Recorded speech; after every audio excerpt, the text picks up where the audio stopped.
And joining us tonight on set from Missoula, Montana is Transportation Secretary Pete Buttigieg, who has spent the last 2 days touring infrastructure projects across western Montana. So, Secretary, thank you for being here. I want to touch more on your tour of the U.S. in a minute, but first, could we just start with some of the news about Boeing today after this report? Why is the FAA still so reliant on Boeing to do its own inspections? Well, the FAA is conducting an investigation because we're continuing to put Boeing under a microscope. The basic way that this works is the FAA sets a standard, and then the manufacturer is responsible for meeting that standard.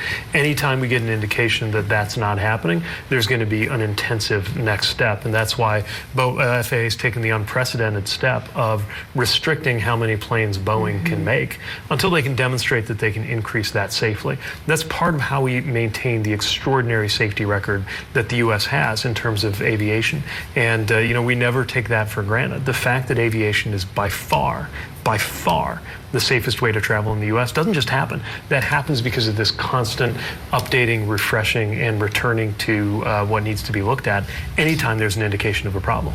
Do you worry that passenger confidence needs to be boosted when these reports come out? Yeah, that's one of the reasons why we're being so aggressive here. My message to Boeing and to the airlines is that this can only be good for passenger confidence when we make sure that it is that rigorous and held to that high standard. Because, and I say this, not just as a policymaker, but as a passenger who's on an airplane just about every other day, we all need to make sure that that there's no question of the safety of our system. And again, to be clear, it is dramatically safer than being in a car or any other form of transportation. What I really need us to do is maintain aviation safety and then get road safety to be safer, better, which is part of what we're doing here in Montana. Okay, so switching to roads, the Biden administration has pushed the growth of EV cars. American automakers, though, are cutting back on production there. Here in Montana, like much of rural America, there are only about 120 public access charging stations. And it's not uncommon to have to drive hours to get to our destination here. So what are the solutions for some of these obstacles, especially in rural America? Yeah, so the good news for rural America is that most EV owners will wind up charging at home, because in rural America, a majority of people have single-family homes, and you can always charge it at the plug in your wall. But if you're driving out those longer distances, you got to know there's going to be a charger. The same way when you go out on a road trip, you got to know that there's going to be a gas station there, especially some of the distances that people in areas like Montana cover. That's why we're investing so much in increasing the availability of EV chargers. We got about $7.5 billion going in to making sure that by the end of this decade, there is a network of about 500,000 chargers across America. We're well over 100,000. Mostly built by the private sector, but there are areas where it's just not profitable, at least not yet, for the companies to put them in. That's where we're working with the states to make sure that whether we're talking about apartment buildings in cities or whether we're talking about those long stretches of road, that that there's going to be a charger when you need it.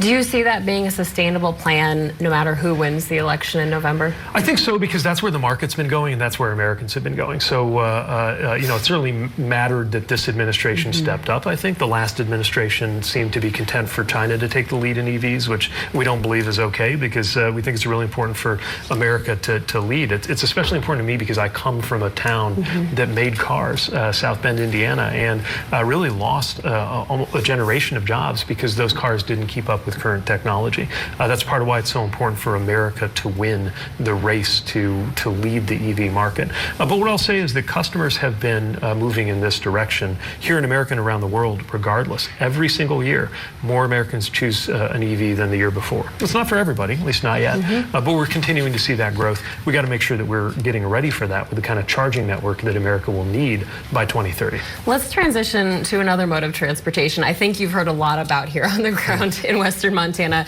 You were at a groundbreaking last month for a high-speed rail project between Las Vegas and California.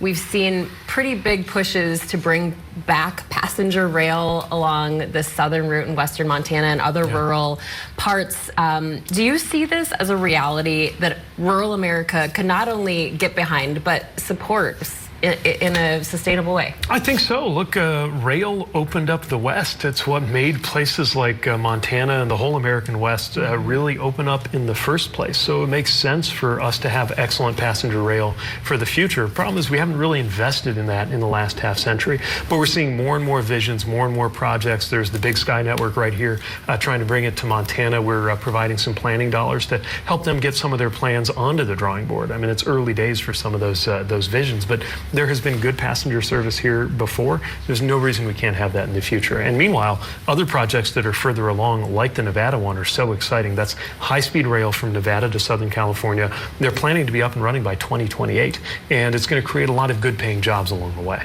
Okay, we are going to pause the conversation right here, but after the break, we are going to talk to Secretary Buttigieg about more issues on the ground, especially in rural America. We'll be right back.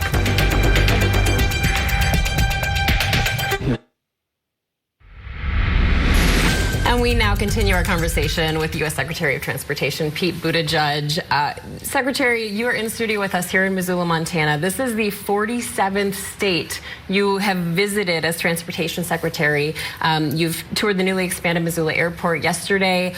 What are some of the other big projects on the list that you want to get funded through this bipartisan infrastructure package? So far, we've got $2.4 billion headed to Montana, and it's really just the beginning in terms of some of the construction phases. I was just looking at the US 93 project there. That's something going through the lands of the Confederated Salish and Kootenai tribes, and a high crash corridor where a lot of people are losing their lives. We're investing in a safer design, about $75 million going to that. We got a project connecting East Missoula to Missoula. You know, even though it's not that far as the crow flies, it's very hard to get from point A to point B.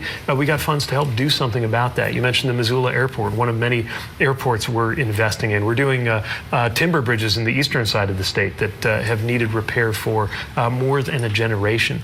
And you know, now that I'm here, I have an even better understanding of why John Tester was so central in doing that bipartisan work, getting Republicans and Democrats together on this bill that they got the funding available, because Montana has so many needs. You've got this incredible landscape and you've got this incredible growth going on here. Absolutely. But you need the infrastructure to back it up. We want to make sure that more funding is coming out of Washington to help that actually get done. When people see you as you travel around the U.S., what do they say to you the most? You know, I hear a lot about everyday life and how it's affected by transportation. Sometimes it's potholes. Sometimes it's wanting a better train. Sometimes it's an airport headache. But everybody knows what transportation means to them. That's one of the things I love about my job. You know, a lot of people in government have to explain why what they do matters. I don't have that problem. Everybody's got a view, an experience, and an opinion about transportation. We're working to meet transportation needs, and it's why we've worked so hard to get this funding out. I mean, not since before I was born has there been this level of support for infrastructure investment. That was a priority for the president when he came in, and we've been focused ever since on actually getting it out into the ground where it's needed, whether it's the airport in Missoula or the Hudson Tunnel in New York or anything in between. Sometimes when I'm talking to people, though, on the ground, I feel like there's a disconnect between knowing what they use for transportation, let's say, and how it's funded. How do you translate this and the infrastructure law to everyday Americans, especially to folks critical of these projects saying it's a waste of money? Well, that's part of why I'm here, is to point to the difference these projects are making. Talk about a good return on investment. The lives that are going to be saved and the crashes that are going to be stopped by making US 93 safer is clearly a good use of funding. So is that new terminal in Missoula that's not only, by the way, a nice, beautiful facility to see, but it's also helped add capacity, which means more airlines are serving this market. You got more airlines, that means more competition. You got more competition, that means lower airfare at a time when we're trying to get price of everything down. Airfare is one of those. And airfare is actually one of the areas we have seen inching down since we got here. So, you know, this is about making everyday life better. It's not about the kind of ins and outs of Washington politics, although it gets covered that way sometimes. It's about how transportation shapes everyday life. About an hour and a half north of here, there's a small tourist town named Big Fork. My mom grew up there. There's this historic one-lane bridge, and they've gone through some funding issues and had a lot of questions to say, you know, could federal funding help us move this project along faster? I'm wondering, for these small town projects who say, you know, where do we fit into this? What can they do to get attention on their projects? Yeah, we've been very focused on making sure that smaller communities can benefit as well. And that's personal to me because I was mayor of a small to mid-sized city, and I know what it's like to be a mayor of a city that's not the biggest, knocking on the door of the U.S. Department of Transportation trying to get results.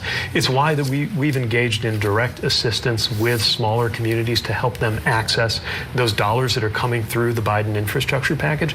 And it's why we're trying to make the processes simpler in the first place, just all the way down to having less pages in an application so that a town, a county, a tribe can navigate that process and get those dollars that they need to fix whatever needs to be fixed. Maybe it's a bridge, maybe it's an overpass, maybe it's an airport, maybe it's just an intersection that everybody knows is dangerous that needs to be redesigned. We're not just doing the multi-billion-dollar projects, although those are a big deal.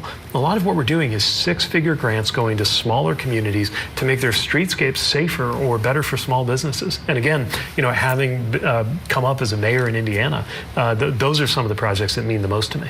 And we are running out of time, but briefly, pending whatever happens this November, what's your plan politically moving forward? The honest answer is I don't know. This is a job that's taken about 110% of my capacity, and it's, I think, the best job in the federal government. So we're going to keep our heads down, get the work done, and the better job we can do right now, the more the future will take care of itself. Okay, Transportation Secretary Pete Buttigieg, thank you so much for making time for us here in our studio during your visit to Western Montana. Great being here. Thank you.